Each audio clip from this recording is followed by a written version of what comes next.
बिस्मिल्लाहिर्रहमानिर्रहीम। अस्सलाम वालेकुम डियर स्टूडेंट। आज का जो हमारा टॉपिक है उसमें हमने डाइजेशन के बाद जो फूड का मटेरियल बनता है, जैसे कार्बोहाइड्रेट की डाइजेशन के बाद मोनोसैकेराइड या इनको सिंपल शुगर भी कहा जाता है वो बनते हैं।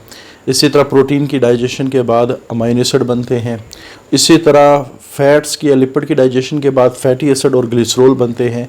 तो जब मटेरियल डाइजेस्ट हो जाता है तो उसके बाद उस मटेरियल का ब्लड में जाना और ब्लड से टिश्यू में जाना, इस प्रोसेस को आज हम डिस्कस करेंगे और इस प्रोसेस का नाम है एब्जॉर्प्शन। ठीक है। अच्छा, एब्जॉर्प्शन ऑफ डाइजेस्टेड फूड। तो स्मॉल इंटेस्टाइन का जो पोर्शन है जिजूनम और इलियम, इसमें जो डाइजेस्टेड मटेरियल है, अगेन डाइजेस्टेड मटेरियल में हम 4 चीज़ें शामिल कर रहे हैं। मोनोसैकेराइड या इसका दूसरा नाम simple sugar, amino acid, fatty acid और ग्लिसरॉल। ठीक है। अच्छा, जो अगली चीज़ है ना, वाटर और मिनरल्स, ये स्मॉल इंटेस्टाइन में भी एब्जॉर्ब होते हैं, लार्ज इंटेस्टाइन में भी एब्जॉर्ब होते हैं। यानी ये वाला जो पोर्शन है, अगर हम सिर्फ उसकी स्पेशलाइजेशन की बात करें तो ये डाइजेस्टेड फूड मटेरियल के लिए तो स्पेशलाइज्ड है, क्योंकि digested food material large intestine में जाके, क्योंकि स्मॉल इंटेस्टाइन के बाद लार्ज इंटेस्टाइन आती है, वहाँ वो एब्जॉर्ब नहीं होता। हाँ, जो वाटर और मिनरल है वो यहाँ भी एब्जॉर्ब हो रहे होते हैं और आगे लार्ज इंटेस्टाइन में भी जाके क्या होते हैं, एब्जॉर्ब होते हैं। तो ये इसकी क्वालिटी है कि ये वाला जो पोर्शन है जिजोनम और इलियम का, तो ये डाइजेस्टेड मटेरियल को एब्जॉर्ब करे। अगर यहाँ कोई चीज़ फूड के एब्जॉर्ब नहीं होती, फिर वो आगे जाके एब्जॉर्ब नहीं होगी, वो फिर बॉडी से बाहर निकल जाएगी। अच्छा, सवाल ये है कि जिजूनम और इलियम को एब्जॉर्प्शन के लिए स्पेशलाइज बनाया गया कैसे। सबसे पहले आप जहन में रखें, ये आप कह सकते हैं कि ये जो दीवार है ये हमारे पास एक स्मॉल इंटेस्टाइन का एक टुकड़ा है। स्मॉल इंटेस्टाइन का क्या है, एक टुकड़ा है। ठीक है। ये पूरी एक नाली सी बन गई। जब हम इसके अंदर की दीवार को देखते हैं, इनर वॉल को देखते हैं, तो हमें इसकी दीवार के ऊपर ना कुछ सर्कुलर फोल्ड नज़र आते हैं। इससे सर्कुलर फोल्ड्स नज़र आते हैं। क्लियर? सर्कुलर फोल्ड नज़र आते हैं दीवार के ऊपर। इसी तरह यहाँ ऐसे सर्कुलर फोल्ड नज़र आते हैं। क्लियर? इस सर्कुलर फोल्ड के ऊपर कुछ प्रोजेक्शंस होती हैं। इन प्रोजेक्शन को विलाई कहा जाता है। इन प्रोजेक्शन को क्या कहा जाता है, विलाई कहा जाता है। तो सबसे पहले हमारे पास जो इनर वॉल ऑफ जिजोनम और इलियम है, सर्कुलर फोल्ड। अच्छा, ये जो सर्कुलर फोल्ड है इसको साइंस में प्लीकी सर्कुलरीज कहा जाता है। प्लीकी सर्कुलरीज। और उस सर्कुलरीज की सरफेस पे हमारे पास छोटे छोटे फिंगर लाइक प्रोजेक्शन कहते हैं कोई चीज़ जो बाहर निकली हो। और जैसे हमारी हथेली है ना, तो हथेलियों से उंगली और अंगूठा बाहर निकलता है। तो आप ये समझ लें, ये सर्कुलर फोल्ड है ये वाले, और इसके ऊपर ये जो फिंगर की तरह के स्ट्रक्चर हैं ये विलाई कहलाते हैं। तो हम कह सकते हैं कि पहले जो इनर वॉल ऑफ जिजोनम और इलियम है, इसके ऊपर प्लीकी सर्कुलरीज है और या सर्कुलर फोल्ड है। ये फोल्ड फिर फिंगर लाइक प्रोजेक्शन रखते हैं, इनको विलाई कहा जाता है। अच्छा, अगर हम इस फिंगर लाइक प्रोजेक्शन को इलेक्ट्रॉन माइक्रोस्कोप से देखें तो हमें एक तो नज़र आएगी कि इसके अंदर नेटवर्क ऑफ ब्लड कैपिलरीज है। नेटवर्क ऑफ ब्लड कैपिलरीज है। क्लियर? ये ब्लड कैपिलरीज का नेटवर्क है। क्लियर? और उसके बाद इसके अंदर एक नाली होती है जिसको लैक्टियल कहा जाता है। जिसको क्या कहा जाता है, लैक्टियल कहा जाता है। और lacteal is a vessel of lymphatic system. तो अगर हम बात करें इस खून की नाली की, इसमें तो ब्लड है, ठीक है, और ये जो अंदर वेसल है जो ग्रीन कलर की मैंने ड्रा की है, तो ये लैक्टियल है। ये क्या है, लैक्टियल है। और lacteal is a part of lymphatic system. अच्छा, लिम्फेटिक सिस्टम होता क्या है, इसके बारे में वैसे आप लोगों को आइडिया होना चाहिए, लेकिन मैं बहुत ब्रीफली ना इस लिम्फेटिक सिस्टम की डेफिनेशन करूंगा। जैसे मैं कहता हूं कि सपोज कर लेते हैं ये हमारी खून की नाली है और ये खून की नाली टिश्यू को मटेरियल सप्लाई कर रही है। जो ब्लड आता है वो मटेरियल लेके आता है। अच्छा, बाद दफ़ा क्या होता है कि जो मटेरियल ब्लड ने टिश्यू को भेजा होता है वो उसकी रिक्वायरमेंट से ज़्यादा होता है और वो यहाँ जमा होना शुरू हो जाते हैं। लेकिन हमारी बॉडी का इतना परफेक्ट सिस्टम है कि वो चाहते हैं कि किसी टिश्यू के पास ना बहुत ज़्यादा चीज़ें जाएं ना बहुत थोड़ी जाएं, हमेशा उसकी रिक्वायरमेंट के मुताबिक काम हो। ठीक है, मे भी पॉसिबल है कि हमारा बॉडी का ये टिश्यू ए है, यहाँ इसकी ज़रूरत ना हो, लेकिन हो सकता है बॉडी के किसी और हिस्से में बी वहाँ इसकी ज़रूरत हो, लेकिन पड़ा वो यहाँ है। क्लियर। अब होता क्या, हमारी बॉडी में ना अल्लाह ताला ने एक सिस्टम बनाया है जो इन एक्स्ट्रा चीज़ों को वापस ब्लड में डाल रहा है। तो ये जो नालियों का सिस्टम जो हमारे टिश्यू के इर्द गिर्द जो एक्स्ट्रा मटेरियल पड़ा है उसको ब्लड में डाल रहा है, इस नालियों के सिस्टम को लिम्फेटिक सिस्टम कहा जाता है। तो लिम्फेटिक सिस्टम का काम क्या है, पूरी बॉडी से एक्स्ट्रा मटेरियल को जमा करना और फिर उसको ब्लड में डाल देना। क्लियर। तो ये तो हमारे पास लिम्फेटिक सिस्टम की डेफिनेशन है कि it collect extra material from tissues and poured into the blood, वो ब्लड के अंदर डाल देगा। Clear. In short lymphatic system में जो भी मटेरियल आएगा उसने ब्लड में ही जाना है। तो लैक्टियल ये एक नाली है जो लिम्फेटिक सिस्टम के साथ कनेक्ट है और अगेन इसमें जो भी मटेरियल जाएगा उसने फाइनली जाना किस में है, ब्लड के अंदर जाना है।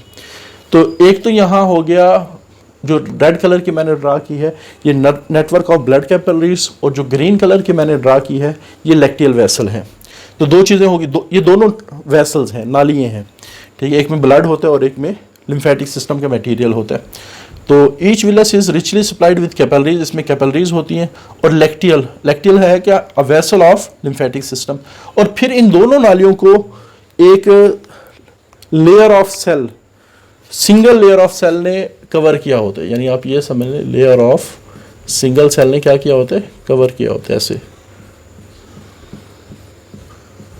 लेयर ऑफ सिंगल सेल ने इनको ऐसे कवर किया होता है।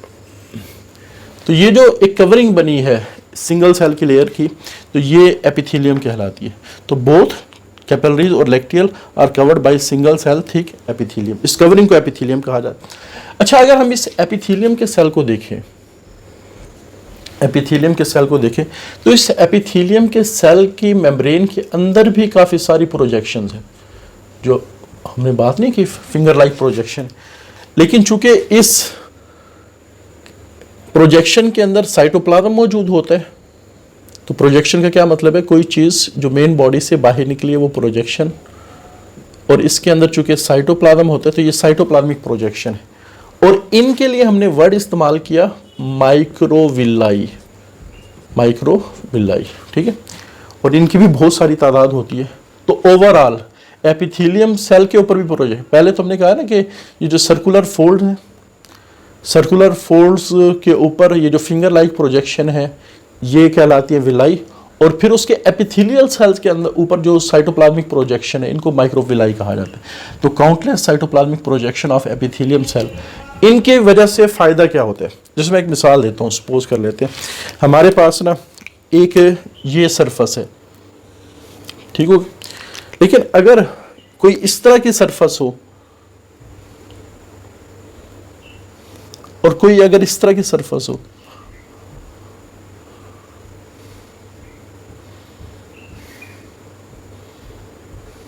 ऐसे, तो आप में से इन ये ए है, ये बी है, ये सी है, ये तीन सरफेस हैं।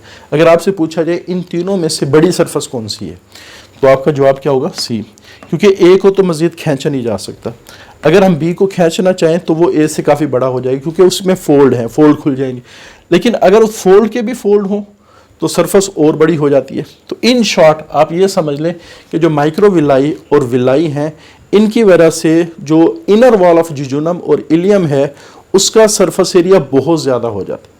एक छोटी सी मिसाल मैं देता हूँ कि अगर इन सारे विलाई और माइक्रोविलाई का सरफेस एरिया इकट्ठा करें तो हमारा जो एक टेनिस का ग्राउंड होता है, आपने देखी होगी जो टेनिस बॉल होती है उसके ग्राउंड के साइज जितना वो आप सरफेस एरिया बनता है, और आप देखें ये इतना बड़ा जो सरफेस एरिया है वो हाईली एफिशिएंट होगा फॉर बेस्ट एब्जॉर्प्शन।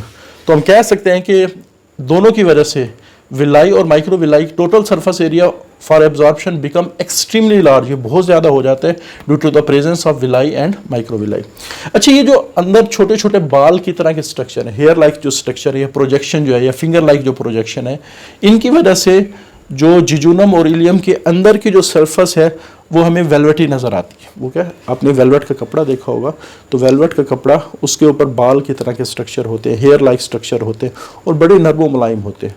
तो इसी तरह जो इनर वॉल ऑफ जिजूनम और इलियम है वो इन विलाई की वजह से और माइक्रो विलाई की वजह से बड़ी सॉफ्ट और वेलवेटी अपीयरेंस शो करती है। क्लियर? तो ये तो बात हो गई हमारे पास उस विलाई की जिसको स्पेशलाइज बनाया गया एब्जॉर्प्शन के लिए। क्लियर? और ये जो विलाई है, it is a characteristic of small intestine, jejunum and ileum. तो इस वजह से फूड की जो एब्जॉर्प्शन है वो सिर्फ जिजूनम और इलियम के अंदर हो रही है। अब सवाल ये है कि वो जो 4 चीज़ें हैं जो फूड के डाइजेशन के बाद बनी, simple sugar, monosaccharide, amino acid, fatty acid, glycerol, अब ये ब्लड में और ब्लड से टिश्यू तक कैसे पहुंचेंगी, इसको थोड़ा सा डिस्कस करते हैं। अच्छा, सबसे पहले आप ये समझ लें कि जैसे मैं कहता हूँ कि यहाँ सिंपल शुगर है, अमाइनो एसिड है, उसके बाद फैटी एसिड है, ग्लिसरॉल है, ठीक है, तो और ये विलाई है। तो आप ये समझ लें कि जो सिंपल शुगर और अमाइनो एसिड है ये डायरेक्टली डिफियन के ज़रिए से या फिर एक्टिव ट्रांसपोर्ट के ज़रिए से एपिथेलियल सेल में आएगा और यहाँ से डायरेक्टली ब्लड में चले जाएंगे। तो इनका ब्लड तक पहुँचना सिंपल डिफियन के ज़रिए। अच्छा, आमतौर पे ये जो सिंपल शुगर होते हैं ये फैसिलिटेटेड डिफियन के ज़रिए से यहाँ इंटर होते हैं, क्योंकि जो शुगर का मालिक्यूल है ये वाटर सालुबल है, और आपको पता है जो वाटर सालुबल जो चीज़ होती है, इसको हमने चैप्टर नंबर 3 के अंदर डिस्कस किया था, जो सेल वाला टॉपिक है, कि जो वाटर सॉल्युबल चीज़ होती है वो आसानी से मेम्ब्रेन को क्रॉस नहीं करती। तो यहाँ जो डिफ्यूजन होगी वो फैसिलिटेटेड डिफ्यूजन होगी, या फिर दूसरी जो टाइप है एक्टिव ट्रांसपोर्ट वो होगी। तो बहरहाल ये दोनों चीज़ें, सिंपल शुगर और अमाइनो एसिड, ये डिफ्यूजन फैसिलिटेटेड डिफ्यूजन आमतौर पे होती है, ये एक्टिव ट्रांसपोर्ट के ज़रिए से एपिथेलियल सेल में आएंगे और वहाँ से ब्लड कैपिलरीज के अंदर चले जाएंगे। अच्छा, अगर हम अपने हार्ट की बात करें तो सपोज कर लेते, मैं कहता हूँ कि यहाँ हमारे पास हार्ट है, हार्ट से जो खून की नालियाँ निकलती हैं ना ब्लड लेके, उनको आर्टरीज कहा जाता है। उनको क्या कहा जाता है? आर्टरीज कहा जाता है। और फिर ये छोटी छोटी नालियों में तकसीम होती है, उनको कैपिलरीज कहा जाता है। कैपिलरीज वो जगह है जहाँ एक्सचेंज ऑफ मटेरियल होगा बिटवीन ब्लड एंड टिश्यू। फिर कैपिलरीज जब मटेरियल को एक्सचेंज करती हैं, फिर वो जो ब्लड है वो दोबारा वेन्स के ज़रिए से हार्ट में चला जाता है। यानी ये हार्ट से ब्लड आर्टरीज के ज़रिए से निकला, कैपिलरीज के लेवल पे एक्सचेंज ऑफ मटेरियल हुआ, फिर वेन से हार्ट में चला। तो यानी कैपिलरीज के बाद जो ब्लड वेसल आएंगे वो वेन, और वेन से किस में जाएगा? हार्ट। तो इसी तरह जब हम बात करते हैं कि जो विलाई है उसमें नेटवर्क ऑफ कैपिलरीज है, तो जब यहाँ मटेरियल एक्सचेंज होगा, यानी यहाँ अमाइनो एसिड और सिंपल शुगर जब इस ब्लड के अंदर आएंगे, तो इस ब्लड ने आगे वेन में जाना है। कैपिलरीज छोटी नालियाँ ये मिलके क्या बनाती हैं? वेन बनाती है। तो इस वजह से हम कह सकते हैं जो blood capillaries of villi join to form vein, वो क्या बनाती है? वेन बनाती हैं। लेकिन हमारे पास विलाई की कैपिलरीज से जो वेन बनती है वो वाहिद वेन है जो ब्लड को हार्ट की तरफ नहीं लेके जाती। ये पूरी बॉडी में एक सिंगल वेन ये है जो ब्लड को हार्ट की तरफ, हालांकि वेन की डेफिनेशन ही ये होती है कि जो ब्लड को हार्ट की तरफ लेके जाए, ठीक है। लेकिन ये फिर कहाँ लेके जाती है? जब हार्ट की तरफ कहाँ लेके जाती है? ये लिवर की तरफ लेके जाती है। हमारे डाइजेस्टिव सिस्टम से, हमारे विलाई से, हमारे स्मॉल इंटेस्टाइन से ब्लड कैपिलरीज के ज़रिए से इस वेन में आता है, और ये वेन किस में जाती है? लिवर के अंदर। तो यानी इन शॉर्ट ये जो सिंपल शुगर होंगे या अमाइनो एसिड होंगे वो इस वेन के ज़रिए से किस में चले जाएंगे? लिवर में चले जाएंगे। और इस वेन का नाम है हिपैटिक पोर्टल वेन। हिपैटिक कहते हैं लिवर को। तो इसने क्या करना है? Which carry sugar and amino acid to the liver. अच्छा, लिवर क्या करेगा? लिवर बॉडी की रिक्वायरमेंट देखेगा, ब्लड के शुगर लेवल को देखेगा। अगर ब्लड का शुगर लेवल हाई है तो इसका मतलब है ब्लड को शुगर की ज़रूरत नहीं है, तो वो क्या करेगा? अपने पास इस शुगर को स्टोर कर लेगा ग्लाइकोजन की शक्ल में। फिर ब्लड की अमाइनो एसिड की रिक्वायरमेंट को देखेगा, प्रोटीन की रिक्वायरमेंट को देखेगा। अगर उससे लगा कि अमाइनो एसिड ब्लड के या बॉडी टिश्यूज़ के पास काफ़ी ज़्यादा है तो वो अमाइनो एसिड को प्रोटीन में कन्वर्ट करके अपने पास स्टोर कर लेगा। पहले लिवर क्या देखता है कि अगर वो ये देखता है कि जो शुगर उसके पास आ रही है ऑलरेडी टिश्यू की रिक्वायरमेंट नहीं है, टिश्यू के पास ऑलरेडी चीज़ मौजूद है, तो वो शुगर को ग्लाइकोजन की शक्ल में और अमाइनो एसिड को प्रोटीन की शक्ल में स्टोर कर लेते हैं। ठीक है, अब हमारे पास, और ये काम जो कर रहा होता है ना शुगर को ग्लाइकोजन में कन्वर्ट करना, ये जो हार्मोन कर रहे होते हैं उस हार्मोन का नाम है इंसुलिन। इस हार्मोन का नाम क्या है? इंसुलिन। लेकिन अगर हमारे पास लीवर को ये लगता है कि ब्लड का शुगर लेवल कम हो गया है, तो बाज़ दफ़े इस ग्लाइकोजन को दोबारा शुगर में कन्वर्ट करके फिर ब्लड में भेज दिया जाता है। दोबारा लिवर के अंदर शुगर को या ग्लूकोज को ग्लाइकोजन में, ग्लाइकोजन को ग्लूकोज में कन्वर्ट किया। अच्छा, ग्लाइकोजन को ग्लूकोज में कन्वर्ट करना, ग्लाइकोजन को ग्लूकोज में कन्वर्ट करना, ये जिस हार्मोन का काम है उसका नाम है ग्लूकागान। तो बहरहाल लिवर देखता है रिक्वायरमेंट को, ठीक है। अगर उसको लगा कि शुगर को ब्लड में भेजना है, टिश्यू में भेजना है, तो वो टिश्यू में भेज देता है। अगर उसे लगा कि नहीं शुगर ऑलरेडी ज़्यादा है टिश्यूज़ के पास, ब्लड के पास, वो फिर इनको स्टोर कर लेते हैं। खैर, दोनों पॉसिबिलिटी है, जो शुगर और अमाइनो एसिड लिवर के पास है वो स्टोर भी हो सकते हैं, वो आगे ब्लड में भी जा सकते हैं, हार्ट की तरफ भी जा सकते हैं। अच्छा, होता क्या, सपोज कर लेते हैं इनके कुछ मालिक्यूल हार्ट को या ब्लड को चाहिए, टिश्यूज़ को चाहिए, तो फिर इन मालिक्यूल को लिवर से निकाल के कहाँ भेज दिए जाते हैं? हार्ट। और जिस वेन के ज़रिए से भेजा जाता है, वाया कहते हैं बरास्ता, हिपैटिक वेन, वो क्या कहलाती है? हिपैटिक वेन कहलाती है। अब ये दो वर्ड हैं, हिपैटिक पोर्टल वेन और हिपैटिक वेन, इन दोनों में ज़मीन आसमान का फ़र्क है। हमारे पास वो नाली जो लिवर से हार्ट की तरफ आ रही है, लिवर से निकलती है किसकी तरफ आ रही है? हार्ट की तरफ, वो हिपैटिक वेन कहलाती है। और जो हमारे डाइजेस्टिव सिस्टम से निकलती है और लिवर की तरफ जा रही है वो हिपैटिक पोर्टल वेन। यानी ये जो हिपैटिक पोर्टल वेन में जो ब्लड होता है वो इनडायरेक्टली आप कह सकते हैं हार्ट के पास जाते हैं, पहले लिवर में जाते हैं फिर लिवर से हार्ट में जाते हैं। तो बहरहाल जब ये हार्ट में चली गई तो हार्ट फिर इसको, ये जो शुगर होंगे, ये अमाइनो एसिड होंगे, उनको पूरी बॉडी में क्या कर देगा? डिस्ट्रीब्यूट कर देगा। दूसरी चीज़, फैटी एसिड और ग्लिसरॉल, ये हमारे ब्लड में कैसे जाते हैं? अच्छा, फैटी एसिड के मालिक्यूल, जैसे मैं कहता हूं कि ये हमारे पास हैं एपिथेलियम के सेल्स, ये हमारे पास है खून की नाली, और ये हमारे पास है लैक्टियल वेसल, ठीक है। और बाहर मौजूद हैं फैटी एसिड और ग्लिसरॉल। अच्छा, फैटी एसिड और ग्लिसरॉल चूंकि ये लिपिड सॉल्युबल है और सेल मेम्ब्रेन का असूल है कि जो लिपिड सॉल्युबल चीज़ें होती हैं वो सेल मेम्ब्रेन से गुजर के बड़ी आसानी से सेल में आ जाती हैं, तो इस वजह से यहाँ जस्ट जो पैसिव ट्रांसपोर्ट है, जो फिजन है, उसी के ज़रिए से मेम्ब्रेन सेल के अंदर दाखिल हो रही होती है मटेरियल।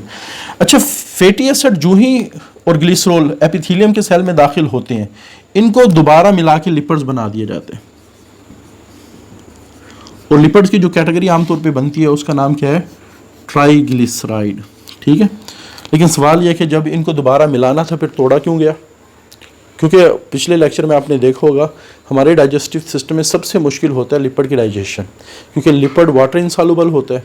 पहले उसको वाटर सॉल्युबल बनाने के लिए बाइल आती है, फिर उसको वाटर सॉल्युबल बनाया जाता है, फिर वो जाके लाइपेज एंजाइम उसको क्या करते हैं? डाइजेस्ट करते हैं।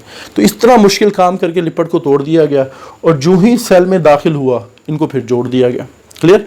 तो इसका जवाब ये है कि अगर हम लिपिड्स को ना तोड़ते, बड़े मालिक्यूल्स को ना तोड़ते, तो बड़े मालिक्यूल का सेल मेम्ब्रेन को क्रॉस करना मुश्किल होता है, इस वजह से इनको तोड़ना ज़रूरी था। अच्छा, जब ये सेल में जाएंगे तो दोबारा लिपिड्स बना देंगे, और कौन सी कैटेगरी के ज़्यादातर लिपिड बनते हैं? ट्राइग्लिसराइड। फिर इन ट्राइग्लिसराइड को प्रोटीन के साथ जोड़ा जाता है और इसमें थोड़ी सी प्रोटीन ऐड की जाती है, यानी 99% ये ट्राइग्लिसराइड या फैट्स ही होते हैं और 1% प्रोटीन से मिला के एक पार्टिकल बनाया जाता है लिपोप्रोटीन का। और आपको पता है लिपोप्रोटीन का मतलब क्या है? जिसमें लिपिड भी हो और उस छोटे से पार्टिकल का नाम है काइलोमाइक्रोन। लेकिन ये लिपिड्स और काइलोमाइक्रोन इतना बड़ा है कि ये सेल मेम्ब्रेन से नहीं गुजर सकता। तो यहाँ फिर ये जो सेल है ना, ये एक्सोसाइटोसिस के जरिए से काइलोमाइक्रोन को विलाई के अंदर वाली सरफेस पे छोड़ रहे होते। तो यहाँ कौन सा प्रोसेस इस्तेमाल हुआ है? एक्सोसाइटोसिस। क्लियर? तो ये थोड़ा सा ध्यान में रखेंगे, एक्सोसाइटोसिस। अच्छा, ये जो बड़े बड़े पार्टिकल्स हैं ब्लड वेसल की दीवारों में, जो सुराख वो इतने छोटे हैं कि ये बड़े पार्टिकल खून में नहीं जा सकते। फिर लेकिन हमारी जो लैक्टियल वेसल है उसके सुराख काफ़ी बड़े बड़े हैं, तो ये जो काइलोमाइक्रोन है ये फिर चले जाएंगे लैक्टियल वेसल्स के अंदर। क्लियर? तो ये बात लिखी गई है कि ये जो काइलोमाइक्रोन है जो प्रोटीन और लिपिड से मिलके बने हैं, तो chylomicron enter the lacteal from where. हाँ, अब लैक्टियल वेसल्स क्या, अभी हमने बात की lacteal vessel is a part of lymphatic system, और हमारा लिम्फेटिक सिस्टम पूरी बॉडी में जो एक्स्ट्रा फ्लूइड टिश्यूज़ के पास पड़ा है उसको इकट्ठा कर रहा है। अच्छा, जब वो इकट्ठा कर लेता है तो वो सारा फ्लूइड एक बड़ी सी नाली में डालता है। लिम्फेटिक सिस्टम जब एक्स्ट्रा फ्लूइड को इकट्ठा करता है, और वो नाली होती है हमारे सीने के अंदर। वो नाली किसके अंदर होती है? सीने के अंदर। उस नाली का नाम है लिम्फेटिक थोरेसिस डक्ट। उस नाली का नाम क्या है? लिम्फेटिक, क्योंकि ये लिम्फेटिक सिस्टम का, थोरेसिस कहते हैं सीने को, और डक्ट कहते हैं बड़ी नाली को, जहाँ छोटी छोटी नालियाँ आपस में जुड़ रही हैं। तो ये जो मटेरियल है काइलोमाइक्रोन वगैरह, ये सारे चले जाते हैं लिम्फेटिक थोरेसिस डक्ट में। अच्छा, ये जो लिम्फेटिक थोरेसिस डक्ट है ये फिर आगे एक वेन के साथ कनेक्टेड होती है। उस वेन का नाम है सबक्लेवियन वेन। उस वेन का नाम क्या है? Subclavian vein. क्लियर? अब ये जो सबक्लेवियन वेन है, अब वेन है तो इसमें ब्लड होगा, और इससे फिर डायरेक्टली फिर हार्ट कनेक्टेड होते हैं। डायरेक्टली क्या होते हैं? हार्ट कनेक्टेड होते हैं। तो फिर जो ये काइलोमाइक्रोन्स हैं ये हार्ट में चले जाएंगे, और हार्ट से फिर पूरी बॉडी के अंदर डिस्ट्रीब्यूट हो। अच्छा, लेकिन ये जिस वक्त ब्लड में दाखिल होते हैं तो ब्लड के जो प्लाज्मा होते हैं, जो हमारे पास ब्लड के दो पोर्शन है ना, एक ब्लड सेल्स हैं और एक जो लिक्विड है, तो उस लिक्विड को क्या कहा जाता है? सेल के अलावा जो बाकी पोर्शन है ना ब्लड को, ब्लड प्लाज्मा कहलाता है। तो ब्लड प्लाज्मा के पास एंजाइम होते हैं, वो इन काइलोमाइक्रोन को फैट्स और प्रोटीन के अंदर, क्योंकि ये लिपोप्रोटीन के पार्टिकल है ना, फैट्स और प्रोटीन के अंदर उसको स्प्लिट करेंगे। फिर फैट्स को मजीद फैटी एसिड और ग्लिसरॉल, और फिर वो टिश्यू के अंदर है। लेकिन सवाल यहाँ भी आता है कि जब इनको ज़ाहिर बात है दोबारा तोड़ना ही था, फिर जोड़ा क्यों गया? तोड़ना ही था, क्योंकि अगर हम ना तोड़ें तो ऑटोमेटिकली फिर ये सेल से नहीं गुजर सकते, सेल से नहीं गुजर सकते। क्लियर? तो इस वजह से इनको तोड़ना ज़रूरी है। लेकिन सवाल ये है कि अमाइनो एसिड्स और शुगर का जो है वो तो डायरेक्टली ब्लड में यहीं से जा रहे हैं, इनको इतना लंबा रास्ता क्यों दिया गया? इनको इतना लंबा रास्ता, तो इसके बड़ा सिंपल सा आंसर है। हमारे पास ना जो फैट्स होते हैं वो दो तरह के होते हैं, कुछ में फैटी एसिड के मालिक्यूल छोटे होते हैं। अच्छा, जो फैट जिनमें फैटी एसिड के मालिक्यूल छोटे होते हैं तो वो तो डायरेक्टली यहीं से जा रहे होते हैं, उनका तो प्रॉब्लम नहीं होता। लेकिन वो हमारे पास फैट्स जिनमें फैटी एसिड्स के मालिक्यूल बड़े होते हैं, ब्रांच चेन होते हैं, उनको लिम्फेटिक सिस्टम वाला रास्ता दिया जाता है। ये बिल्कुल इसी तरह जैसे शहर वाले पोर्शन में आमतौर पे ना दिन के वक्त जो हैवी ट्रैफिक होती है उसका दाखिला ममनू हो जाता है। बाज़ार के अंदर या जहाँ रश वाली जगह हो, जहाँ स्कूल काफ़ी हो, वहाँ जो हैवी ट्रैफिक का दाखिला आमतौर पे ममनू होता है। फिर हैवी ट्रैफिक के लिए ना आमतौर पे अक्सर शहरों में ना बाईपास बनाए जाते हैं, क्योंकि अगर हैवी ट्रैफिक उस रश वाले एरिया में चली गई तो फिर वो ब्लॉकेज कर सकती है, चीज़ों को डिस्टर्ब कर सकती है, वो चीज़ों को रोक सकती है, ट्रैफिक जैम कर सकती है। इस वजह से उसको बाईपास दिया गया। तो ये जो फैटी एसिड के मालिक्यूल कुछ बहुत बड़े होते हैं, अगर इनको नॉर्मल सिस्टम के ज़रिए से भेजा जाए तो वो फिर बाकी सारे सिस्टम को डिस्टर्ब कर देते हैं। ठीक है, इनको फिर बाईपास दिया गया। इनको क्या दिया गया? बाईपास। जैसे ट्रक्स हैं, बाईस व्हीलर हैं, वो आमतौर पे अगर शहर से गुजरे ना तो शहर की बाकी ट्रैफिक को ये क्या कर देंगे? डिस्टर्ब कर देंगे। तो इनको फिर बाईपास दिया जाता है। तो इस वजह से अल्लाह ताला ने भी हमारे सिस्टम में ये जो बड़े बड़े फैट्स के मालिक्यूल्स होते हैं ना, इनको लिम्फेटिक सिस्टम जो एक बाईपास बना हुआ है हमारे बॉडी के अंदर, उसके ज़रिए से वो ब्लड में भेजा जाता है। उसके ज़रिए से क्या ब्लड में भेजा जाता है। लेकिन यहाँ एक और बात भी आती है ना कि जब ये ब्लड में आ जाते हैं, दिल में आ जाते हैं, हार्ट में आ जाते हैं, क्योंकि ये जिस जगह ब्लड में गिरते हैं ना काइलोमाइक्रोन, उसके फ़ौरन बाद हार्ट आता है। फिर हार्ट से आर्टरीज टिश्यू तक इनको लेके जाती है। लेकिन सवाल ये, तो फिर आर्टरीज के अंदर भी तो ये ब्लॉकेज कर सकते हैं ना। तो इसका आंसर ये है, आर्टरीज में ब्लड फ्लो बहुत स्पीड के साथ होता है, क्योंकि जब हार्ट पंप करते हैं ना तो ब्लड सबसे पहले आता किस में है? आर्टरीज में। तो यहाँ ब्लड का इतना प्रेशर होता है कि वो फिर ज़ाहिर बात है जैसे मोटरवे होते हैं जहाँ ट्रैफिक स्पीडी होती है तो वहाँ तो चीज़ के रुकने के चांस, चाहे वो हैवी ट्रैफिक हो, 22 व्हीलर हो, उससे बड़ा भी अगर कोई ट्राला हो, तो उसका मोटरवे जहाँ स्पीडी ट्रैफिक चल रही है वहाँ तो वैसे ही रुकना मुश्किल हो जाता है, और उसके बाद तो फिर भी क्या आ जाते हैं, टिश्यू आ जाते हैं। क्लियर? तो इस वजह से अगर हार्ट के बाद ये फैट्स के बड़े मालिक्यूल अगर सिस्टम में मौजूद हों तो इतना प्रॉब्लम क्रिएट नहीं करेंगे। तो बहरहाल इन फैट्स के जो मालिक्यूल हैं इनकी अब्जॉर्प्शन के लिए अल्लाह ताला ने एक लिम्फेटिक सिस्टम वाला रास्ता भी रखा है। ये डायरेक्टली ब्लड में जाते हैं, फिर ब्लड से टिश्यू में चले जाते हैं। ये पहले लिम्फेटिक सिस्टम में जाएंगे, फिर ब्लड में जाएंगे, फिर टिश्यू में जाएंगे। तो इस तरह बहरहाल फाइनल, चाहे वो फैट्स हैं, चाहे वो प्रोटीन की प्रोडक्ट हैं, चाहे वो कार्बोहाइड्रेट की प्रोडक्ट हैं, उन्होंने फाइनली जाना टिश्यू के अंदर है, जहाँ वो चीज़ें इस्तेमाल होंगी, चाहे वो एनर्जी प्रोडक्शन के लिए इस्तेमाल हो या चीज़ें बनाने के लिए इस्तेमाल हो, तो ये फाइनली चीज़ें टिश्यू तक पहुँच जाती हैं। तो ये हमारा बड़ा इम्पॉर्टेंट आर्टिकल है, और मैं कहता हूँ कि इस चैप्टर में जो सबसे ज़्यादा रिपीट होने वाले आर्टिकल्स हैं उनमें ये आर्टिकल शामिल होगा। तो आज के लिए इतना ही। अल्लाह हाफिज़।